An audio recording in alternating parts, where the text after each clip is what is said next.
हरे कृष्णा। आज के इस क्लास में सभी भक्तों का स्वागत है। हम कीर्तन से स्टार्ट करेंगे।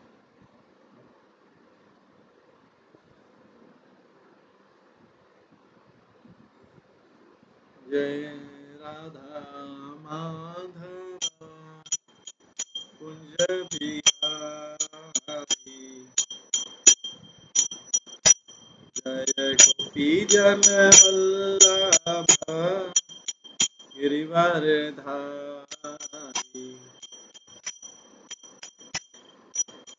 यशोदानंदन व्रज जनरंजन यमुना तीरावनचारी,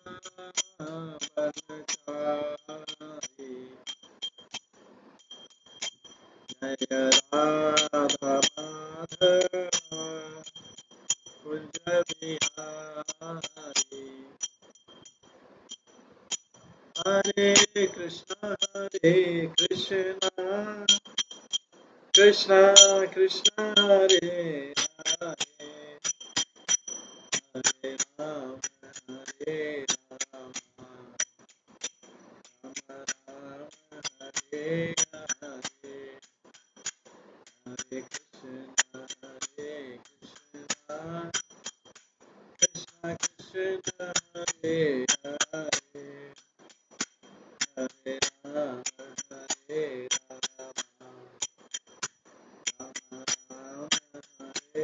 हरे, हरे कृष्णा कृष्णा कृष्णा हरे हरे, हरे राम राम राम हरे हरे, हरे कृष्णा कृष्णा कृष्णा हरे हरे, हरे राम राम हरे हरे,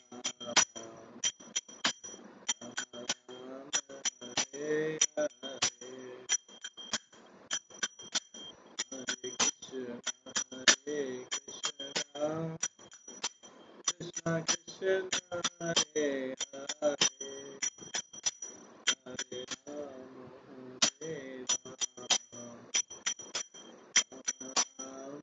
हरे हरे, हरे कृष्णा कृष्णा कृष्णा हरे हरे, हरे राम राम राम हरे हरे, हरे कृष्णा कृष्णा कृष्णा हरे हरे, हरे राम राम राम हरे हरे, हरे कृष्णा कृष्णा कृष्णा हरे हरे, हरे राम राम राम हरे, जय राधा गोविंद राधा गोविंद राधे, जय राधा माधव राधा माधव राधे, जय गौरनिताय जय गौरनिताय, गौरनिताय जय गौरनिताय, जय जय प्रभुपाद प्रभुपाद जय जय प्रभुपाद, जय गौर हरि गौर हरि गौर हरि गौर, जय गौर। श्री श्री राधा गोविंद देव की जय, जगन्नाथ बलदेव सुभद्रा महारानी की जय, श्री श्री गौर निताई की जय, श्रील प्रभुपाद की जय।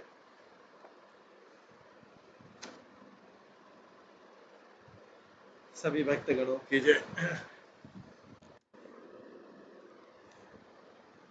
कल हम श्रवण कर रहे थे श्रीमद् भागवतम के श्री बृहद भागवतम रथ के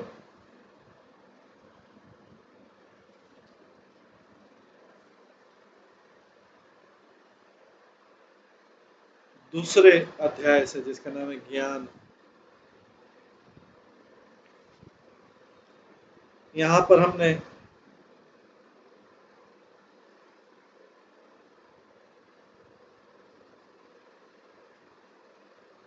श्रवण कर रहे थे कि किस प्रकार से गोप कुमार अभी इंद्र के राज्य में चले गए थे, स्वर्ग में।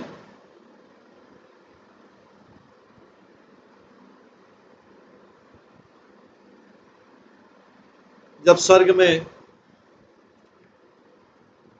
उन्होंने भगवान के दर्शन किए, उसके बाद भगवान चले गए। फिर एक बार वहां पे भृगु मुनि और बड़े बड़े ऋषि आए।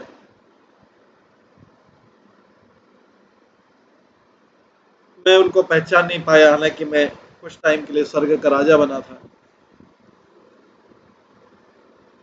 उन संतों ने, ऋषियों ने, मुनि ने मुझे आशीर्वाद दिया और इस प्रकार से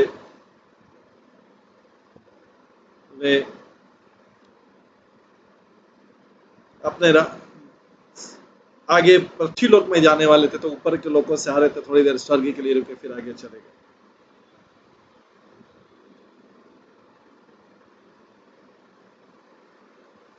फिर उनके जाने के बाद में मैंने स्वर्ग के निवासियों से पूछा कि कौन थे, क्या है, तो उन्होंने बताया कि ये जो है ऋषि मुनि थे, और स्वर्ग के देवता भी इनकी पूजा करते हैं। स्वर्ग के देवता भी इनकी पूजा करते हैं। हालांकि देवताओं की पूजा मनुष्य करते हैं, लेकिन देवता भी इनकी पूजा करते हैं। इस प्रकार से मैंने, गोप कुमार कहते हैं, मैंने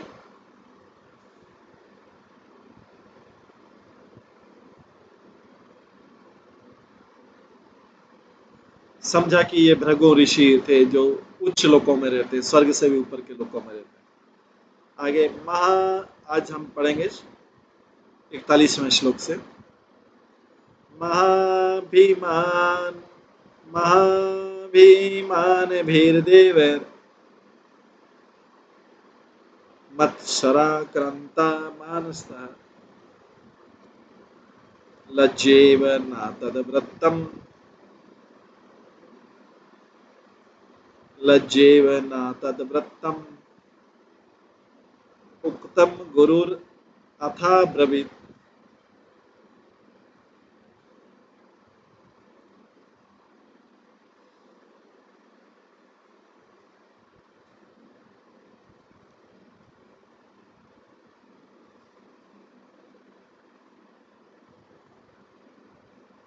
देवताओं में भी थोड़ी ईर्ष्या थी और थोड़ा गर्व भी था।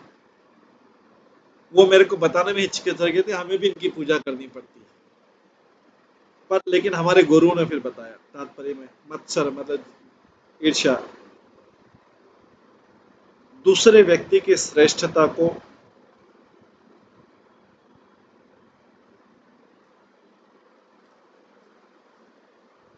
सहन नहीं कर पाना। जो डेमिगॉड थे, देवता लोग थे, जो उच्च कोट के ऋषि थे, उनसे थोड़ा ईर्ष्या था उनके मन में, और अपनी पोजीशन, अपनी जो स्थिति थी उसके बारे में बड़े अभिमानी थे। ये जो दो पोजीशन, दो इमोशन, दो भावनाएं थी, इससे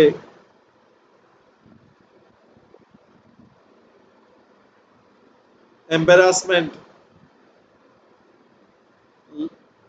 उनको लज्जा या संकोच हो रहा था, और मौन थे। यहाँ पे दो शब्द, लज्जा, इवा, अपने आप को शर्मिला महसूस कर रहे थे, क्योंकि जो नेगेटिव फीलिंग थी,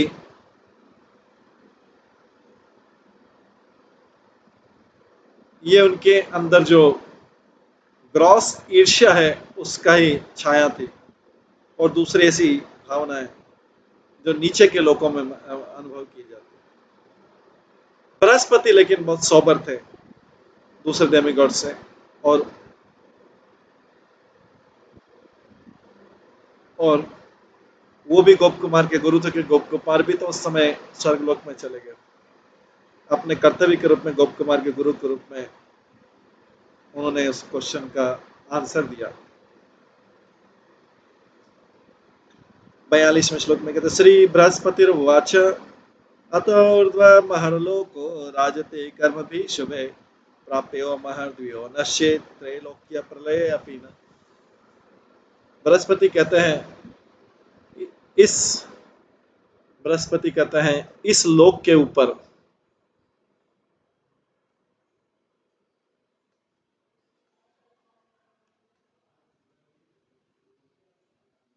इस लोक के ऊपर जो है महरलोक है, जो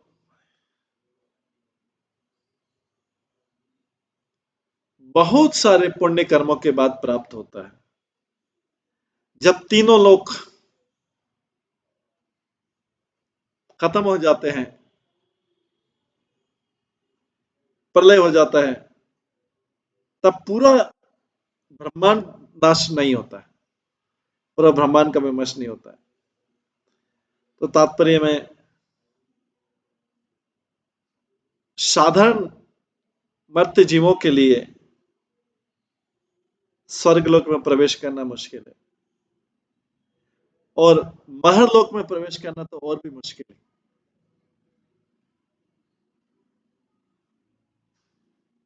इसलिए जो जो वहां पे जाने का उत्सुक है, उसको उसके लिए पूरा कर्मकांड करना चाहिए और हाई लेवल का उसको ध्यान करना चाहिए, और उसमें कोई भौतिक इच्छाएं नहीं होनी चाहिए, तभी जाके वो महरलोक में जाने के योग्य होता है। जो जो ब्रह्मा जी का तीनों दिन ब्रह्मा जी का तीनों लोक का प्रलय होता है, भूर भुवर स्वर, उससे बचा रहता है। जो डेली होता है उस डेली वाले प्रलय से बचा रहता है, क्योंकि जो महर लोक के ज्यादातर जो निवासी रहते हैं वो मुक्ति के उम्मीदवार रहते हैं। महर लोक के ज्यादातर निवासी मुक्ति के उम्मीदवार रहते हैं, और ये लोक तब तक रहता है जब ब्रह्मा जी के 100 वर्ष पूरे नहीं हो जाते। मतलब जब तक ये ब्रह्मांड रहता है तब तक ये भी रहता है।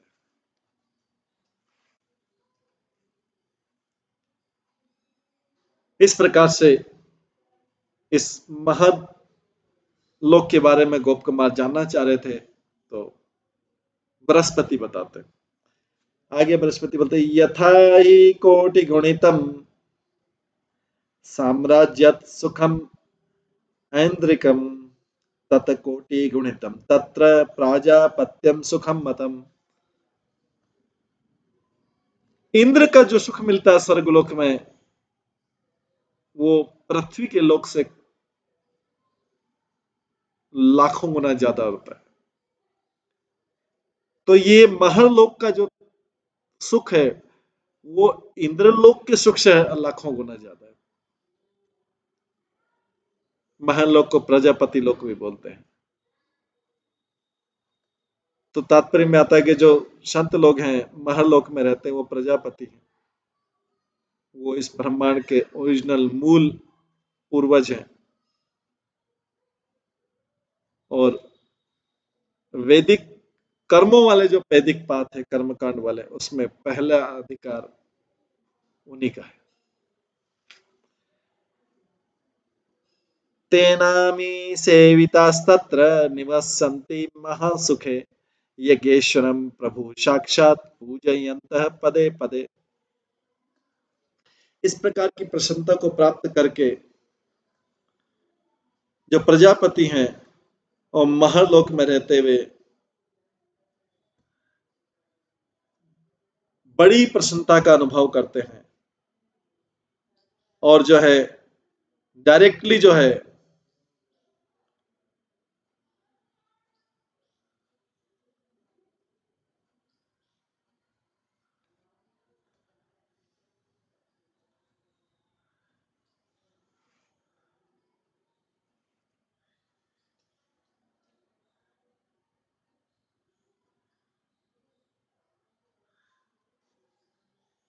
और जो है डायरेक्टली वर्शिप, यज्ञ भगवान की डायरेक्टली पूजा करते हैं। और जो वहां पे स्वामी के रूप में रहते हैं। तात्पर्य प्रजापति महर लोक को कभी कभी छोड़ते हैं, जब उन्हें किसी विशेषतः दूसरे लोकों में जाना पड़ता है तभी। जो पुरुषोत्तम भगवान है उनको बड़े बड़े यज्ञों से पूजा करते हैं, और प्रजापतियों के पास स्वर्ग लोक से भी ज्यादा उच्च कोटि के साधन होते हैं भगवान के लिए यज्ञ करने के। ये सब बृहस्पति बोल रहे हैं। अब गोप कुमार बोलते हैं, गोप कुमार वाचा तच्छ्रुत्वेन्द्र पदसतयो निर्विच्छम तमीक्षितुम पूज्य पूज्येर महादिविस्ता पूज्यमानम महाप्रभु। गोप कुमार आगे कहते हैं, बृहस्पति से सुन के मेरे मेरा मन तुरंत स्वर्गलोक की, मेरी आसक्ति स्वर्गलोक की इच्छा से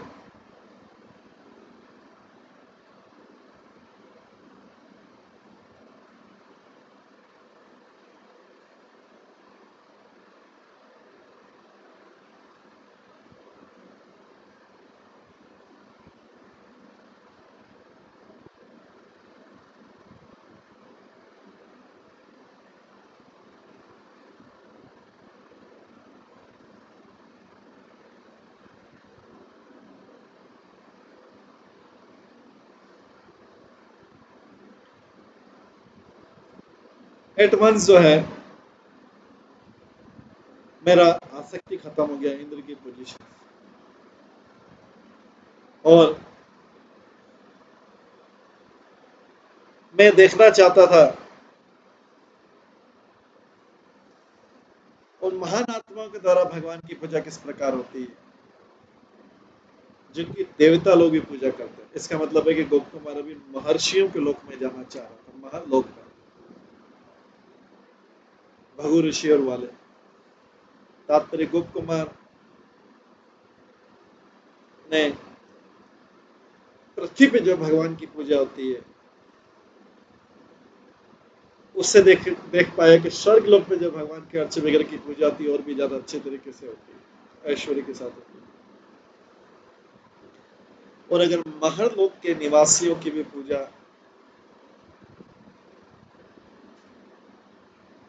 स्वर्ग लोक के निवासियों द्वारा की जाती है, तो इसका मतलब है कि भगवान भी वहां पे जो महर लोक में भगवान विराजमान रहते हैं वो भी उतने महान होंगे।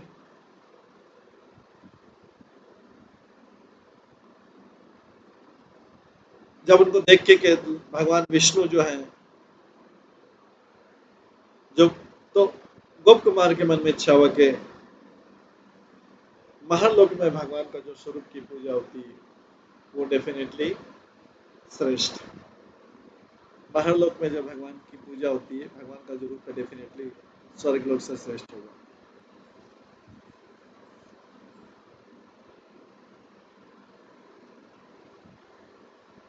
तत संकल्प्य जपम कुर्वन् आचिरत् ऊर्ध्वम् उत्थितः व्योम्यायेन तम प्राप्तो लोकम तत्र व्यलोकयम्।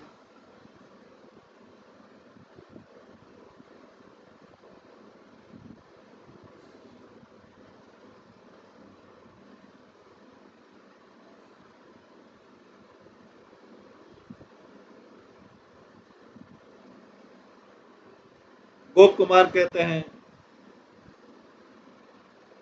मैंने इसको अपना उद्देश्य बनाया फिर कि ऊपर लोक के लोकों में जाके देखना है। स्वर्ग लोक से मेरी आसक्ति खत्म हो गई और मैंने अपने मंत्र को तीव्रता से जप करना शुरू कर दिया। और उसी समय जल्दी से एक उच्च लोगों से एक विमान आया, उसने मुझे उठाया और मैं महल लोक में चला गया। अपने मन को जप करते हुए मैंने कॉन्शियस डिजायर से मैं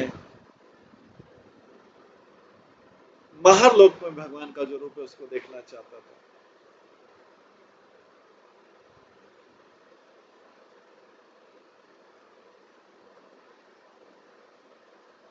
उसी समय तुरंत गोप कुमार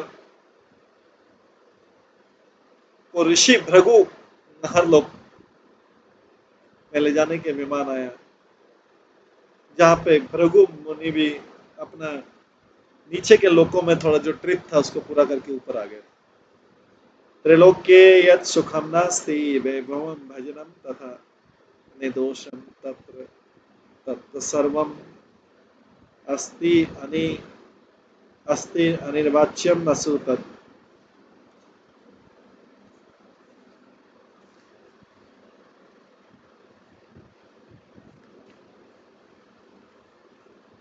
ऐसा आनंद, ऐसा ऐश्वर्य और भगवान की पूजा तीनों लोकों में कहीं नहीं मिल सकती।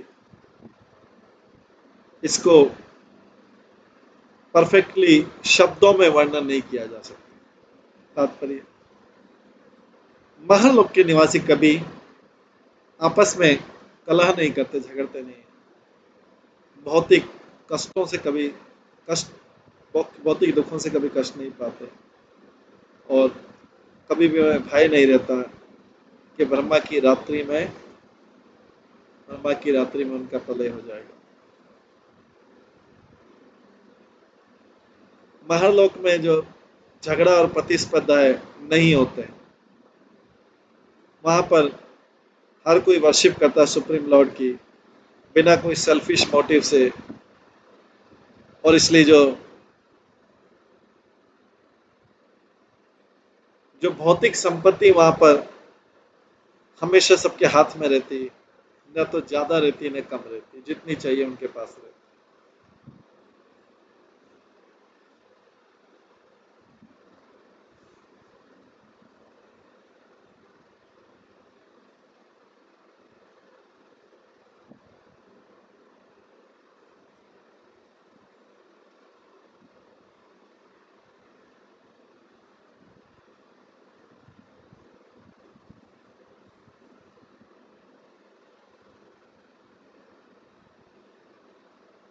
ऐसे सूक्ष्म और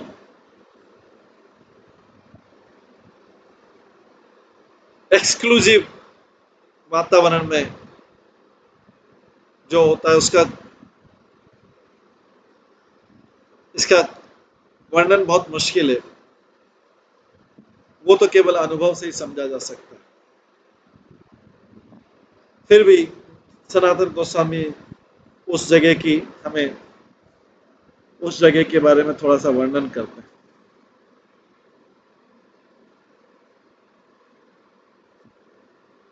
जिसके बारे में हम बहुत कम जानते हो। विताय मानेषु महामखेषु तेरा महर्षि विविभक्ति परे सहस्त्रश मखाग्नि मध्ये प्रवृत्थिता स्फुरन् मखेश्वरे क्रीडति यज्ञ भाग।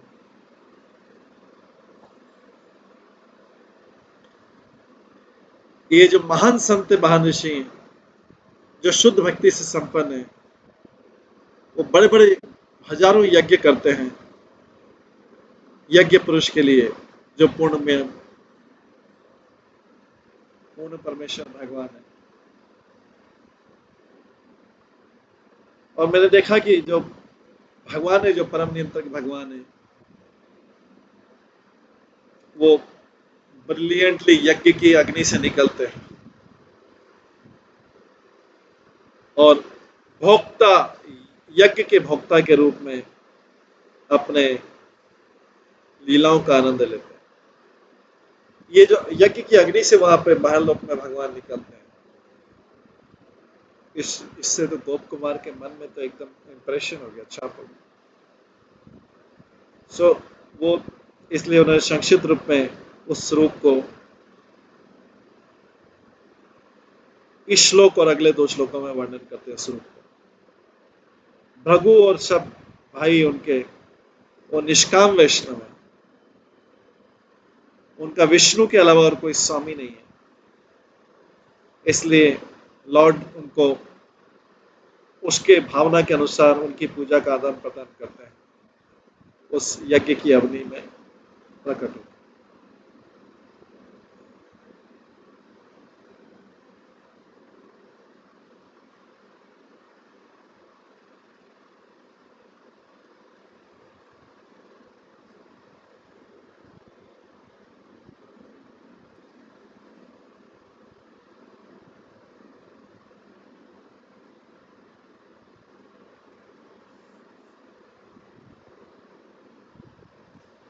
वो स्फुरंत है,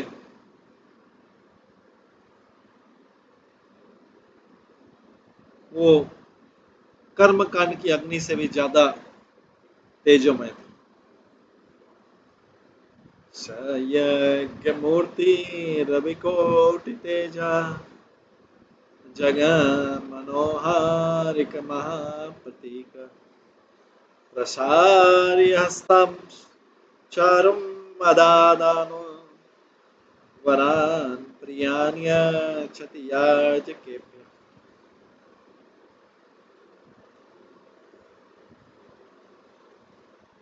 वो जो यज्ञ पुरुष भगवान थे, वो ऐसी इतने रेडियंट थे, इतने ज्योतिर्मय थे कि करोड़ों सूर्य की शोभा को भी कम कर रहे थे। उनका जो आकर्षक रूप था वो उनका जो आकर्षक रूप था, सर्व आकर्षक रूप, वो सारे जगत को आकर्षित कर रहा था। मैं उनके हाथों के पास पहुंचा, उनसे प्रसाद लिया, यज्ञ की ऑफरिंग ली,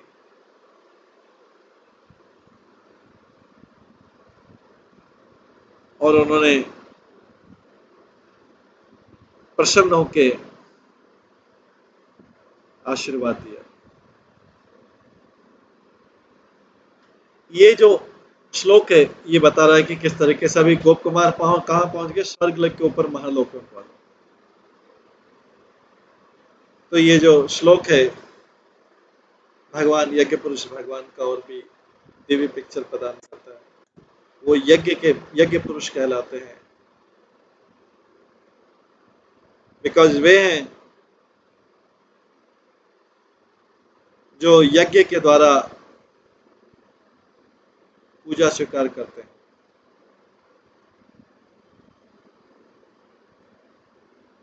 और जो यज्ञ यज्ञ है और उनके जो भौतिक पदार्थ हैं और मंत्र हैं और जो उसको करवाने के तरीके हैं वो उनसे उत्पन्न होते हैं।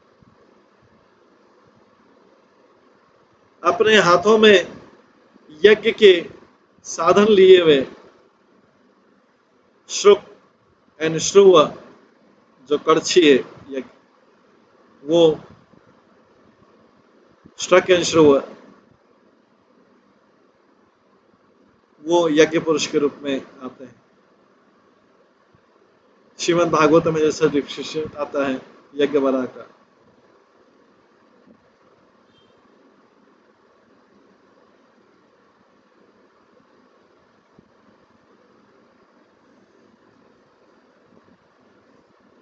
भगवान का जो वरहा होता है,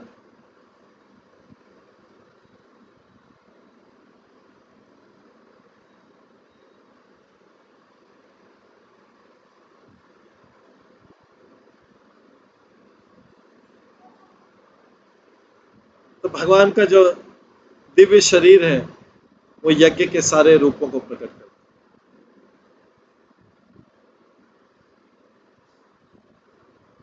रूपम तवेतम नानुदुष्कृतमानम दुर्दर्शनं देव यद यदार्वधात्मकम् छन्दांसि यस्त्वचिप्रैरोमाश्व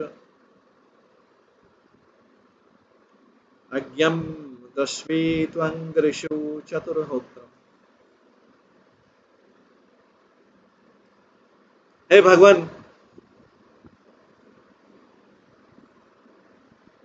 ये भागवत में श्लोक में आता है,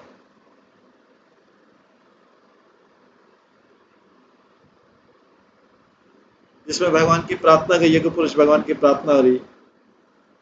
हे भगवान, आपका जो रूप है ये यज्ञ के द्वारा यज्ञ करके इसकी पूजा की जाती है, पर जो आत्माएं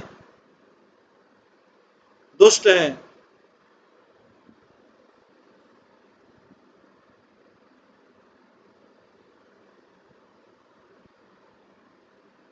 वो उस रूप का दर्शन नहीं कर पाते। सारे जो वैदिक मंत्र गायत्री और दूसरे हैं वो आपके त्वचा के स्पर्श हैं, आपके जो बॉडी के हेयर हैं कुशग्रास हैं, और आपकी आंखें जो है वो घी है, और आपके चार जो लेग्स हैं उसमें चार प्रकार के पुरुषार्थ। शकतुंड असीत शकतुंड असीत शुरवाइशनासयोर इंदो इदोदरे चं शकनरंधरे प्राश्रित्रमग्रसने गृहस्तुते यच्चर्वणं ते भगवन् अग्निहोत्रम्। हे भगवान, आपकी जो जीवा है उसमें शक है, आपकी नासिका है जो उसमें श्रु है, और आपका जो उदर है ये प्लेट है खाने के लिए, और आपका जो ईयर्स है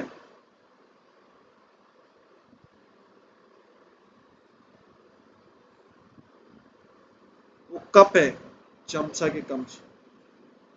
आपका मुख जो है ब्रह्मा की प्लेट है, आपका जो गला है वो सोम वेसल है, और आप जो भी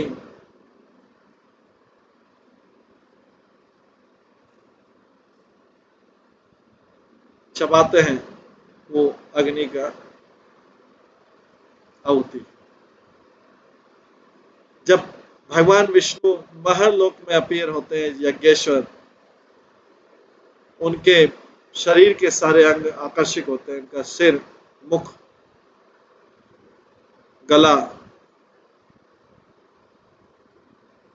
वक्षस्थल, भुजाएं, लेग्स, और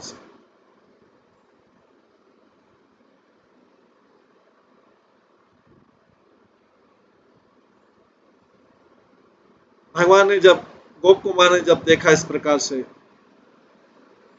भगवान को ध्यान पूर्वक, उन्होंने भगवान से वो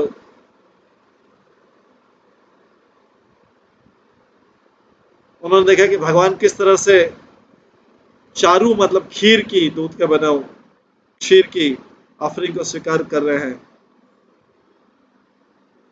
धान को स्वीकार, बार्ली को स्वीकार कर रहे हैं, दाल को स्वीकार कर रहे हैं, घी को स्वीकार कर रहे हैं, बटर को और मिल्क को स्वीकार कर रहे हैं। गोप कुमार ने देखा कि स्वर्गलोक में वामन देव भी इतने कभी सुंदर आकर्षक नहीं दिखाई दिए।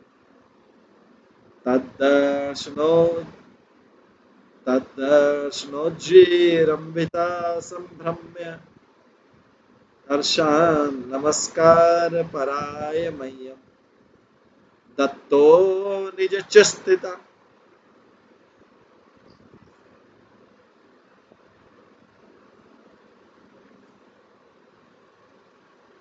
दत्तो निज च स्थित महाप्रसादस तेन सहस्तेन दयाद्रवाच।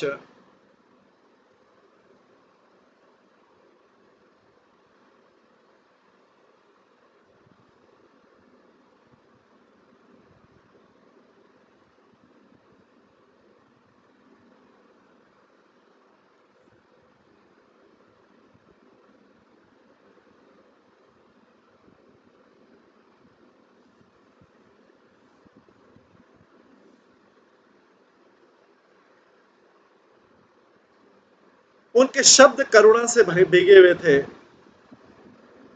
उन्होंने स्वयं मेरे को अपने हाथों से महाप्रसाद दिया। गोप कुमार बोले, यज्ञ पुरुष विष्णु, उनकी दृष्टि देख के, अद्भुत दृष्टि देख के, उनके अद्भुत रूप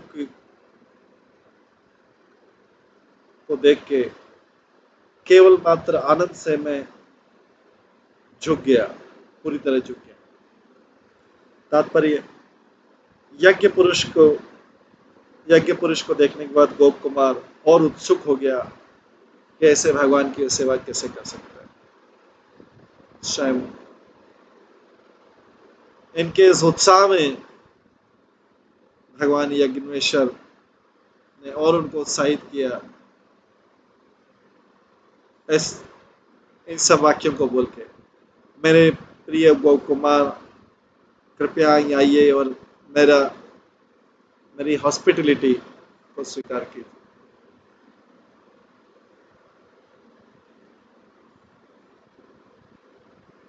मेरे आतिथ्य को स्वीकार कीजिए। भगवान स्वयं बोल रहे हैं गोप कुमार से। अपूर्व लब्धम आनंदम परम प्राप्तुम, अपूर्व लब्धम आनंदम परमं प्राप्नुषं ततः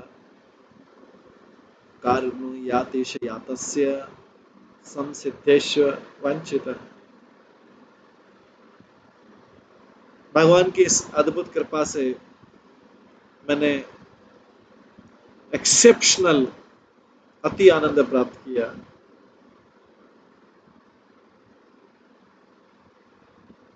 उससे पहले मैं जानता नहीं था और मेरी सारी इच्छाएं पूरी हो गई। तात्पर्य, पृथ्वी पर उस स्वर्ग में गोप कुमार ने भक्ति में बहुत आनंद अनुभव किया, लेकिन जो महरलोक में जो आनंद का आस्वादन कर रहे थे, अभी ऐसा आनंद उन्हें कभी भी इतना संतुष्ट आनंद कभी प्राप्त नहीं हुआ। उनकी जो हृदय के अंदर गहरी इच्छाएं थी, उनको वो पूरा कर पा रहे थे भगवान, ब्रह्मांड के भगवान को देख के, और उनसे पर्सनली शेयर कर पा रहे थे। दयालुनां महर्षिणां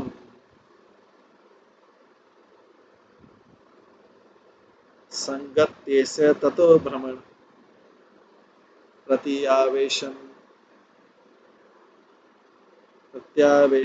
ततेवाहम् आद्रक्षं जगत ईश्वरम्।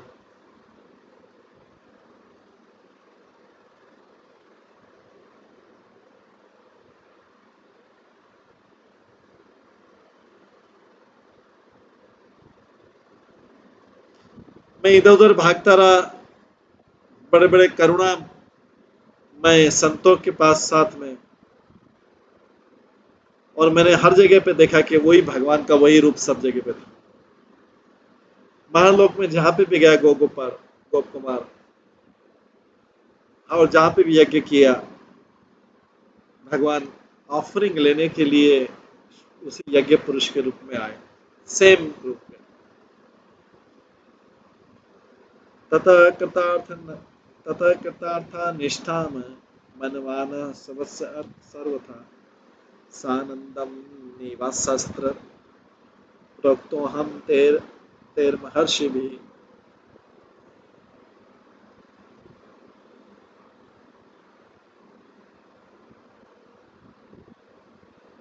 मैं अपने आप को पूर्ण संतुष्ट मानते हुए हर तरफ से मैंने तुरंत महरलोक में अपना निवास स्थान बना लिया। और एक बार उन महान ऋषियों ने मुझसे कहा, तात्पर्य में महरलोक में भगवान यज्ञेश्वर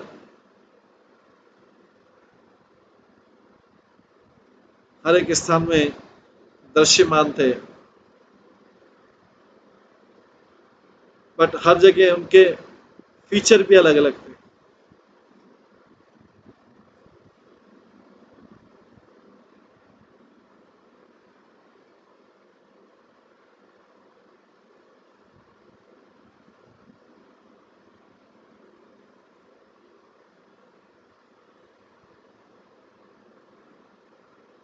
अब जब गोप कुमार जो है अपनी संतुष्टि तक भगवान के दर्शन कर पा रहा था और बड़ी अद्भुत कृपा से गोप कुमार ने अनुभव किया कि वास्तव में उसका जीवन और उसके जो मंत्र जप है उसका फ्रूट मिल गया अभी जो गोपाल मंत्र जप करा था। हर बार वो सोचता है कि मुझे फ्रूट मिल गया।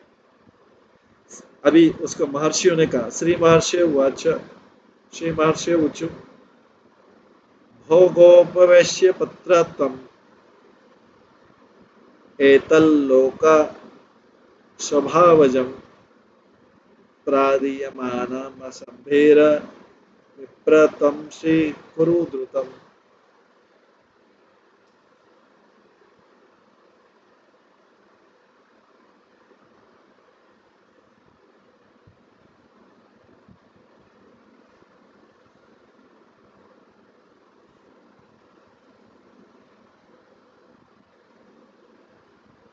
महान ऋषियों ने कहा, वो ग्वाल बाल वैश्य के पुत्र, हम आपको ब्राह्मण का स्तर दे रहे हैं और ये इस लोक के निवासी के लिए स्वाभाविक है। इस ब्राह्मण के स्तर को स्वीकार करो। तात्पर्य, कुछ लोग वैश्य, कुछ वैश्य जो होते हैं कृषि करते हैं और गौरक्षा करते हैं और कुछ वाणिज्य करते हैं, और धर्मशास्त्र के अनुसार वे सब जो हैं द्विज द्विज क्लास कहलाते हैं। दूसरे शब्दों में वैश्य ब्राह्मण और क्षत्रिय के साथ में उनको वैदिक इनिशिएशन और एजुकेशन मिलता है,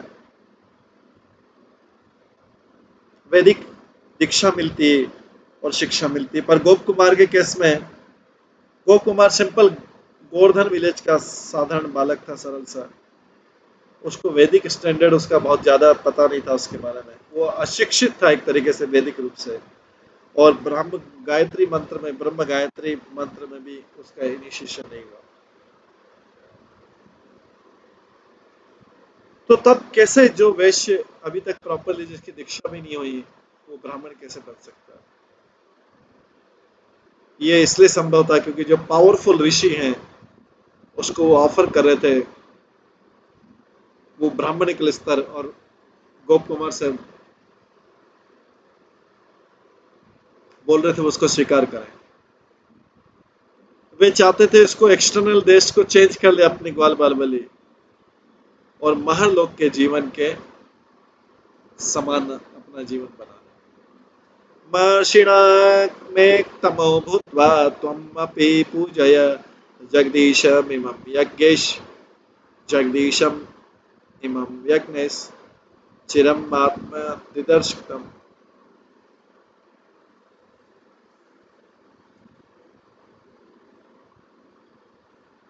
एक ऊंचे ऋषि संत बन जाइए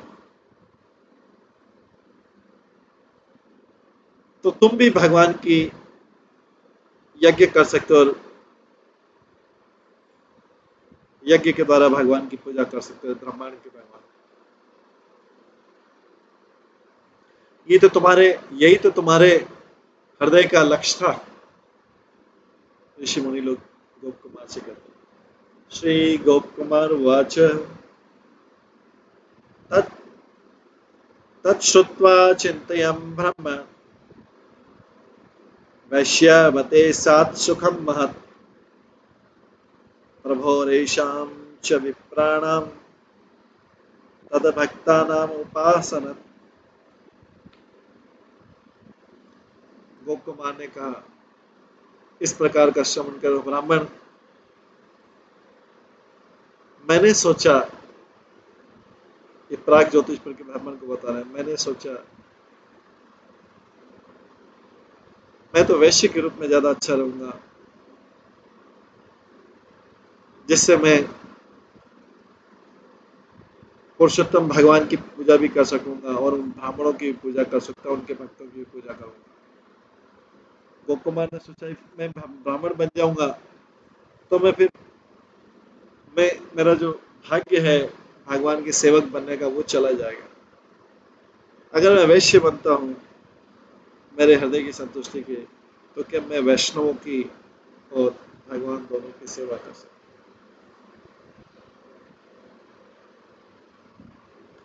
हूँ। एषां याज्ञिकानिष्ठानां ऐक्यन्त्यवास्येक निजे ऐक्येनावश्यक निजे जपे च सद्गुरुदिष्टे मान्द्यम स्यात् दृष्ट सत्फले। मैंने सोचा ये इन ब्राह्मणों का वास्तव में इनका रुचि तो केवल यज्ञ करने में ही है इनका रुचि। अगर मैं इनमें से एक बन जाता हूँ तो मैं अपनी चैंटिंग करने में थोड़ा रिलैक्स हो जाऊंगा, आराम करने लगूंगा। लेकिन मेरे तो ड्यूटी है, मेरे को तो वचन गुरु ने दे रखा है कि आपको चैंटिंग नहीं छोड़नी कभी। और मैंने ये चैंटिंग करते करते तो ऑलरेडी देखा है कि बहुत अच्छा रिजल्ट आता है इसका। तो 10 शब्दों वाला गोपाल मंत्र ने अपनी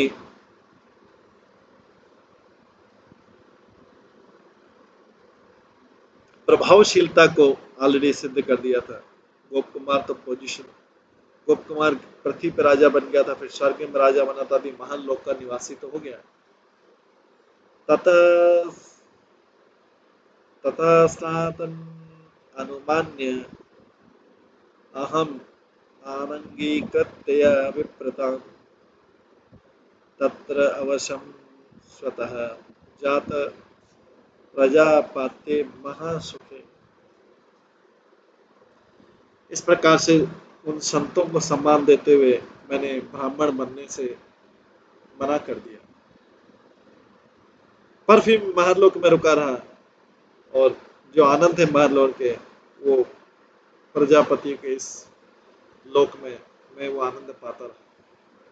न दोषास्तत्र शोको वा शंका वा कापि विद्यते नान्या चिचा किंचित यज्ञेश प्रीत यही यज्ञोत्सव। महरलोक में कोई दोष नहीं था, कोई दुख नहीं था, कोई भय नहीं था। वहां पे केवल यज्ञ का ही उत्सव होता था, भगवान यज्ञ पुरुष की संतुष्टि के। स्वर्गलोक में गोप कुमार ने देखा, थोड़ा सा सूक्ष्म रूप में अनुभव किया, बहुत सूक्ष्म रूप में काम वासना है, ईर्ष्या है, क्रोध है, प्रतिस्पर्धा है, और मिथ्या गर्व भी है।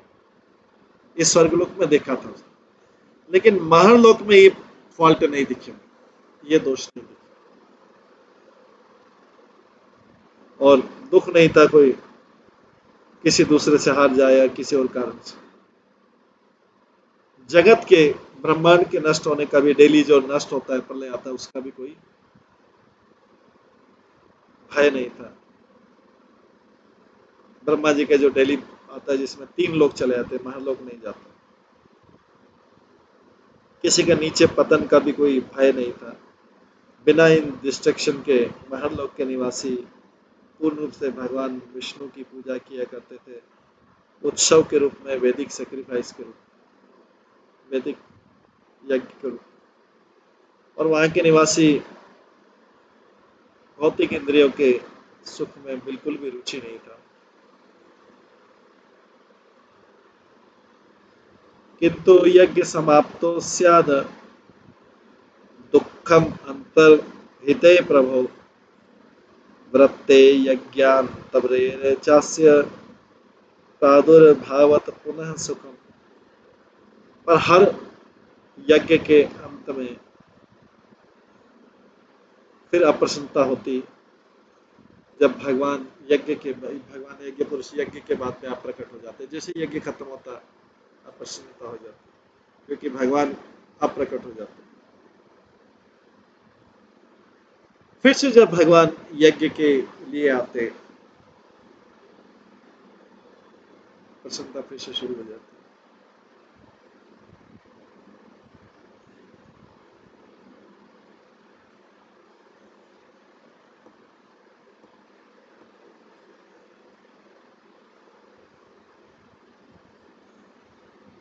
तात्पर्य, यज्ञ के अंत में भगवान यज्ञेश्वर अप्रकट हो जाते हैं।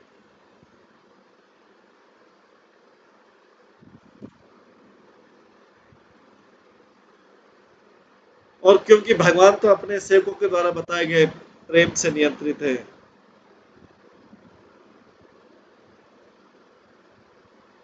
तो बहुत ज्यादातर में अदृश्य नहीं थे। फिर से कोई नया यज्ञ शुरू होता, फिर से आ जाते, लेकिन थोड़ा सा फिर भी भगवान थोड़ी देर के लिए तो चले ही जाते। तो गोप कुमार ने सोचा यहाँ पे भी भगवान जैसे यज्ञ खत्म होता तो चले जाते, फिर से वापस आ जाते हैं। लेकिन ये इसके कारण उसको थोड़ा असंतोष का बीज गोप कुमार के अंदर चला कि महालोक से ऊंचा भी कोई स्थान होना चाहिए जहाँ पे भगवान लगातार रहे।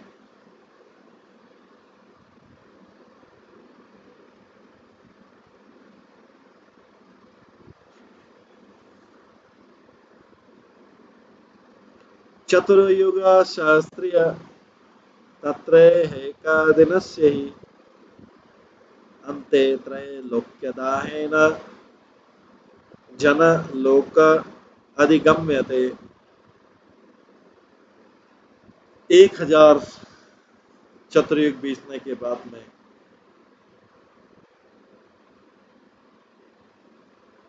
जब तीनों प्रलय के तीनों लोक नष्ट होने लगे, तो मैंने जनलोक में,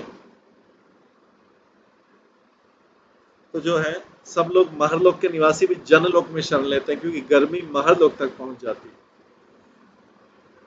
हालांकि महरलोक उतने समय तक रहता है जब तक ब्रह्मलोक रहता है, पर महरलोक जो है स्वर्गलोक के नजदीक है, इसलिए इस लोक के निवासी भी खाली करके चला जाता है। नीचे से हीट आती है प्रलय के समय, उससे नीचे के लोग जल जाते हैं। तो महरलोक के बाद जनलोक जो है नेक्स्ट लोक। रजन्याम इव जातायां यज्ञाभावेन तत्र तु यज्ञेशा दर्शनेन स्याद्या दाहतो अधिक।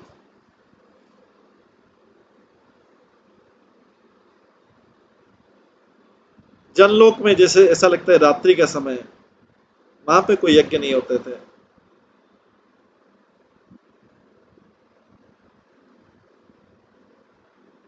और वहां पर भगवान को नहीं देखने का जो दर्द था,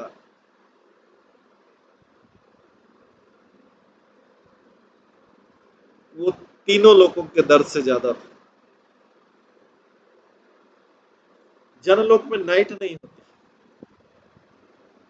लेकिन जब ब्रह्मा जी सोते हैं, सोने जाते हैं गर्भदक्षा विष्णु के पास, तो जो तीनों के लोक हैं, तीनों लोक डूब जाते हैं और एक बड़ा सागर बन जाता है। और सारी जो यज्ञ की एक्टिविटी है और साधारण एक्टिविटी कम खत्म हो जाती है। जब कोई यज्ञ नहीं हो रहा है संतों के लोक में, तो भगवान यज्ञेश्वर आते नहीं है उसमें। और जन लोक, और जो दर्द होता है भगवान की अनुपस्थिति का, वो भगवान संकर्षण के मुख से जो निकलने वाली अग्नि, उससे कई गुना ज्यादा रहता है।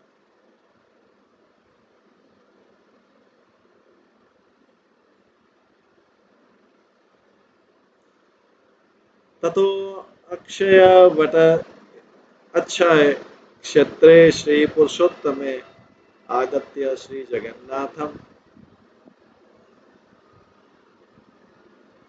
पश्येयामिति रोचते। फिर मैंने सोचा इससे तो अच्छा है कि जगन्नाथ जी के पुरुषोत्तम क्षेत्र में चले जाएं, उस अक्षय वट के नीचे, बरगद के पेड़ के नीचे। भगवान जगन्नाथ जी का धाम है पुरुषोत्तम क्षेत्र में, वो कभी न विनाश होने वाला बरगद के पेड़ से ढका हुआ है।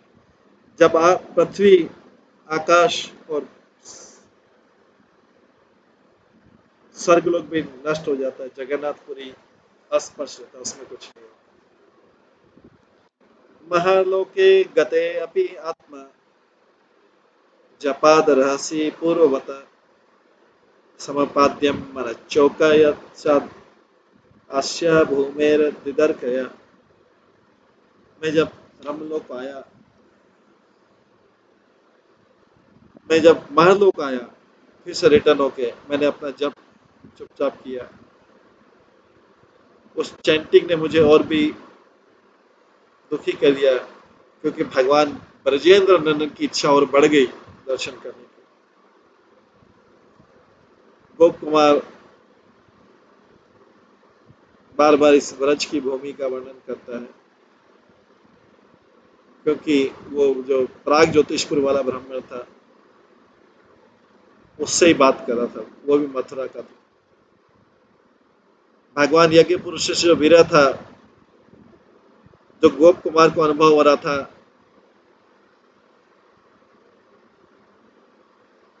आंशिक प्रलय के समय, वो तो छोटा था, पर उनका जो ब्रज भूमि का बार बार याद आना जो है, वो महल लोग की उनकी प्रसन्नता में बाधा डाल रहा था।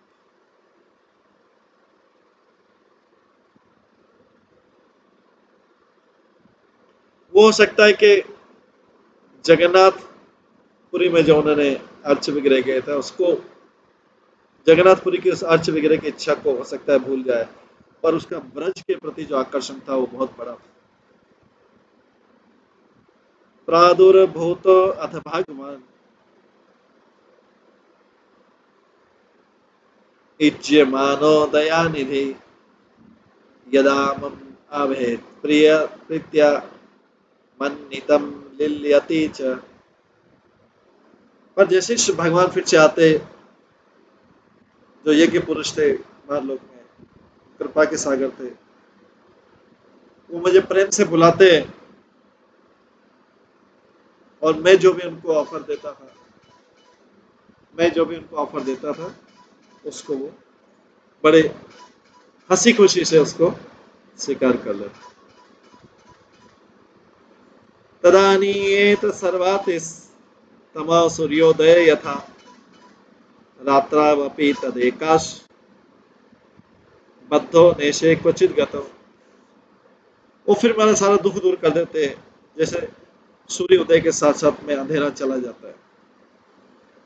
बस ये एक आशा थी कि मैं उनके साथ में हूँ, मैं कहीं और जा नहीं सका, नाइट में भी कहीं नहीं जाता।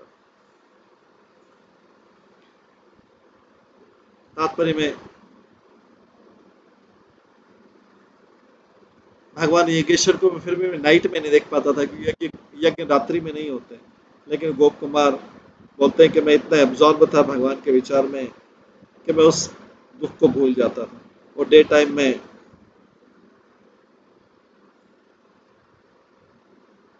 वो कहीं दूसरी जगह की अभिलाषा को, जाने की इच्छा को भूल जाते थे, क्योंकि यज्ञेश्वर को देख के उनको जो आनंद मिलता था, और उनकी पूजा में जो पूजा उत्सव में भाग लेने का जो मौका मिलता था, और उनकी जो कृपा मिल रही थी, उससे सारी चीज भूल जाता था।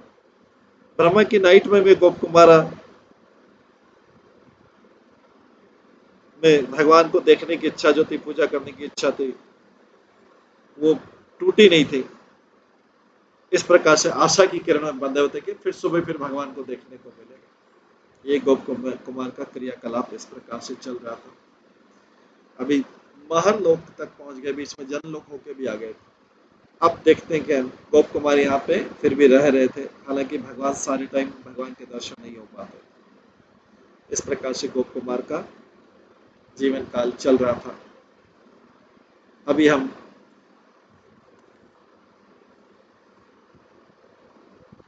इसके आगे का जो है, गोप कुमार कैसी करता है, फिर कहाँ जाता है, कल की क्लास में श्रवण करेंगे। आज समय हो गया है, इसको यहीं पे विराम देते हैं। सभी भक्तों का बहुत बहुत धन्यवाद। सभी भक्तों के लिए एक बार हरे कृष्ण महामंत्र का जप करते हैं। हरे कृष्णा कृष्णा कृष्णा हरे हरे, हरे राम राम राम हरे हरे। शिशि बृहद भागवत अमृत की जय, श्री सनातन गोस्वामी की जय, श्री प्रभुपाद की जय, सभी भक्तगणों की